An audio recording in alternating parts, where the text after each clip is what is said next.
What does it mean, Randy, that God is sovereign? Well, it means that he has absolutely, uh, he's in control of everything. He is uh, all powerful. He knows when, all knowing. He knows when something's going to happen. He's in control of all things, past, present, or future. Obviously, there are people who disagree with that, but that's very, very clear. And many passages of Scripture make that clear. And not only that, but part of his sovereignty is that he has the right to do whatever he wants to do. And Romans 9:20 says, who are you, a human being, to talk back to God? Shall what is formed say to the one who forms it, why did you make me like this? And Ephesians 1 and Romans 8 and so many passages of Scripture talk about God.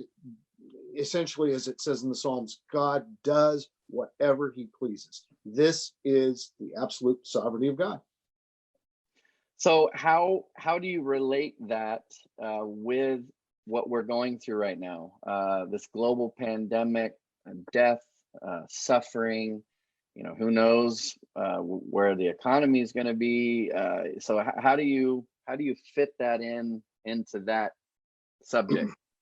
Well, I think depending upon the theological orientation somebody comes from, they can either emphasize that God does whatever he wants or God allows whatever he wants. And often it's a combination of that language in Scripture.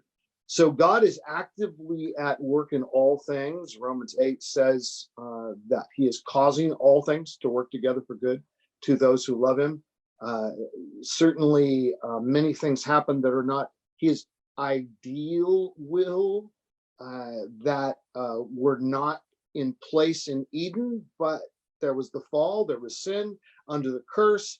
And so you have lots of disasters in Scripture, and an epidemic would be one of those that God would not ideally inflict upon humanity, but we don't live in an ideal world. It's under the fall, it's under the curse.